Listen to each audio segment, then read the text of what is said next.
Today's topic is hair loss and balding, and she obviously does not have any hair loss.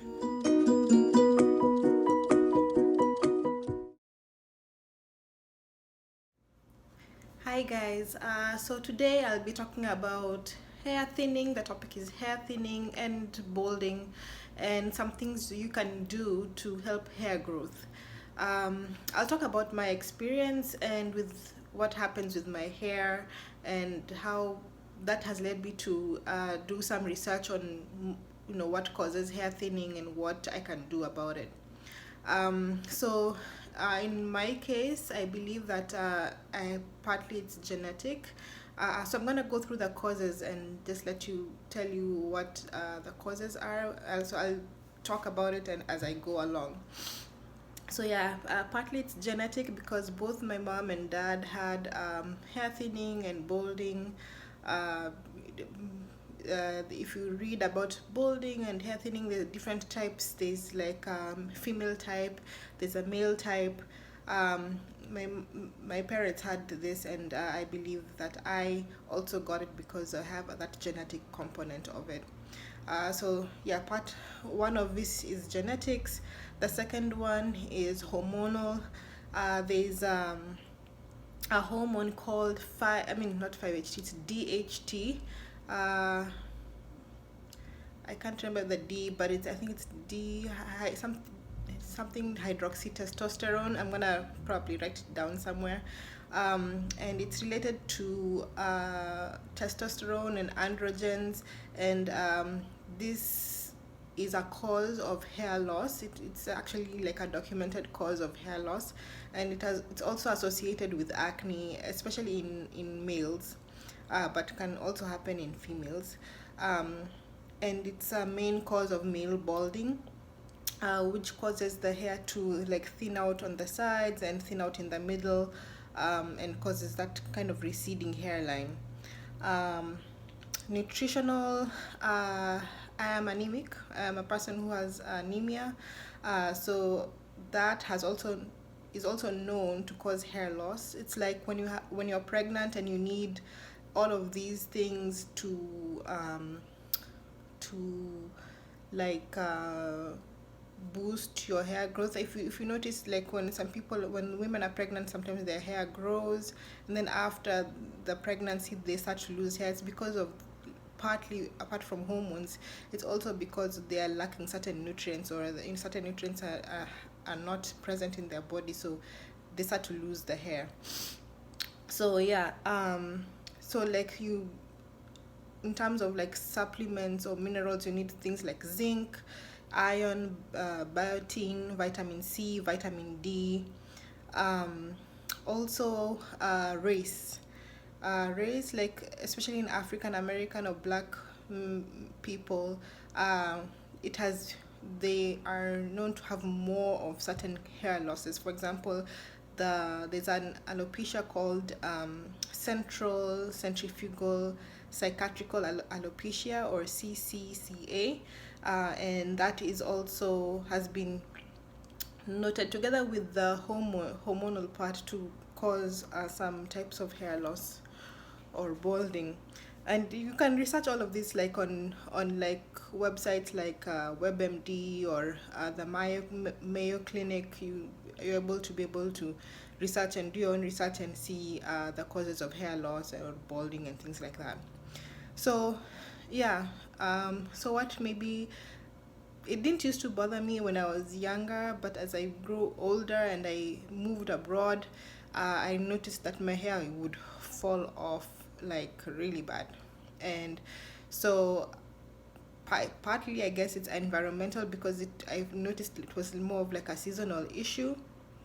So like especially during winter, my hair would get so dry, and it would just start falling off. So it led me to like research like my type of hair and what kind of products I need to use. um, so my hair is 4C hair, very fine, very coily, low porosity hair. And low porosity hair takes time to absorb water. um, So I had to learn like what things I can use to help retain moisture in my hair. And so I need like, first of all is water. Like I need water to like just spray on my hair so that it becomes less coily, it's able to expand a little bit more, and therefore there's less hair breakage. The other thing is I need is like moisturizers. I need something to moisturize my hair quite well.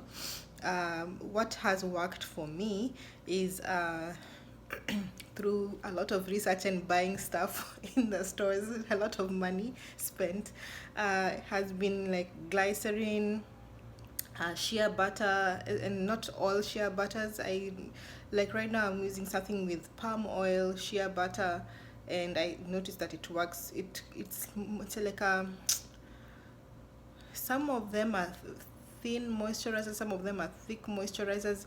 Some of them work for me, some of them don't work for me, but that one works for me. Uh, there are things I've noticed, like things which contain horsetail and flaxseed, also is good for my hair. So that's what I look for in the ingredients when I'm buying stuff in the store.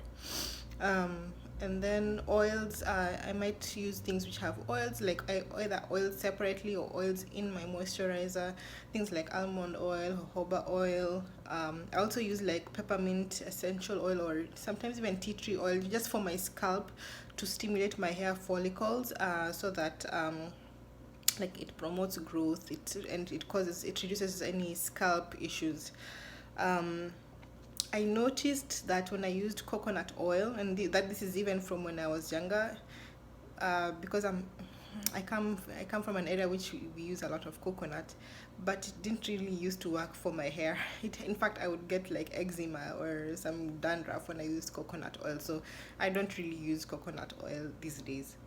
Um, Exercise is one of the other things that really helps me.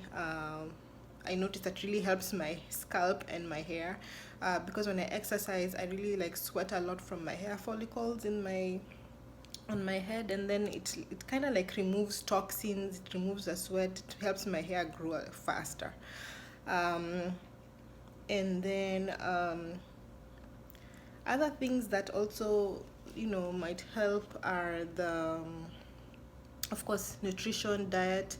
I need to eat things with more vegetables, with things which would give me iron, like kale, spinach, um, beets are really good, especially to increase your iron. I also take like iron supplements, zinc supplements. I noticed that I tried taking biotin, but biotin didn't really work for my hair. um, Sometimes I take it, but not it's not like something that I use every day. Also vitamin B, vitamin D. I take a lot of vitamin D because, as I told you, during winter, we don't have a lot of sunshine, and so I try to increase my vitamin D supplements these days a lot more. And vitamin C, of course, helps to in absorb iron in your body, so I take that too. Uh, Other things that I do for my hair, and I'm gonna show my type of hair in a clip somewhere here.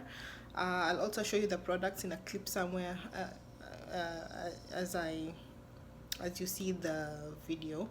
Um, yeah, so other things that I also do is it's good to maintain your scalp and maintain your hair, so it's good to wash your hair. The things that I've seen other people do is that they would use like acid cider vinegar and bentonite clay. I've tried that once and it really worked to clean the scalp. It really makes your scalp really clean. But you have to be careful. You have to put enough moisturizer so that it doesn't strip all your oils. I also use ketoconazole shampoo.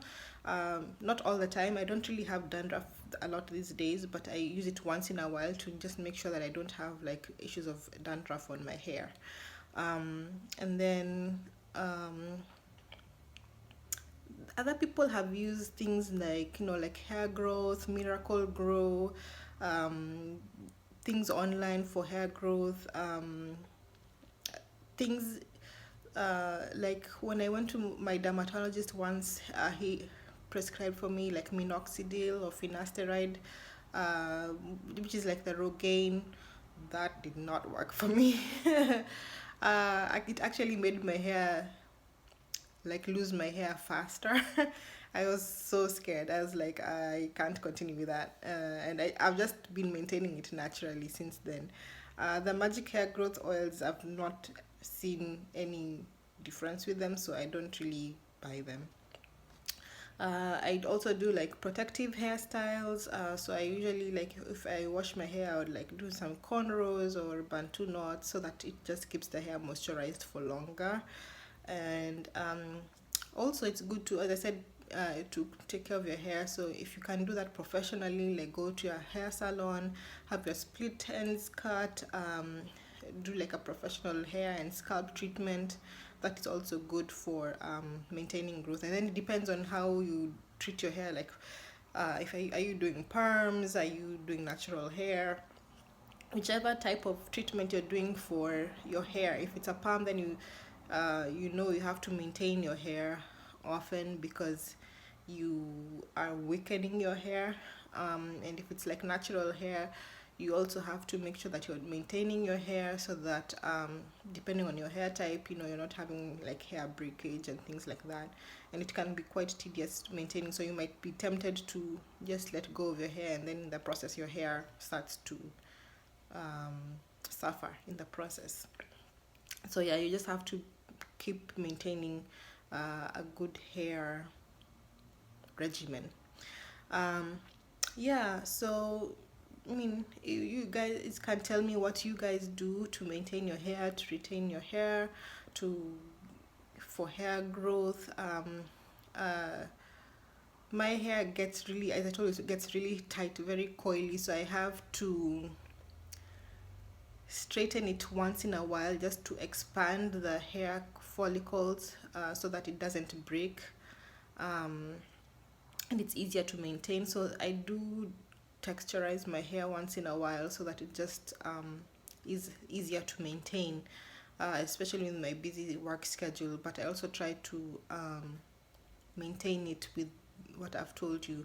So yeah, tell me what you guys do to maintain your hair, for hair growth. What has worked for you, what hasn't worked for you, if you relate to certain things that I've said here, certain causes. And I'll see if I have any links. I can also link them in my description below. And yeah, uh, that is my hair. So uh, if you continue to watch the videos, share, subscribe, comment below, and I'll see you the next time. Bye.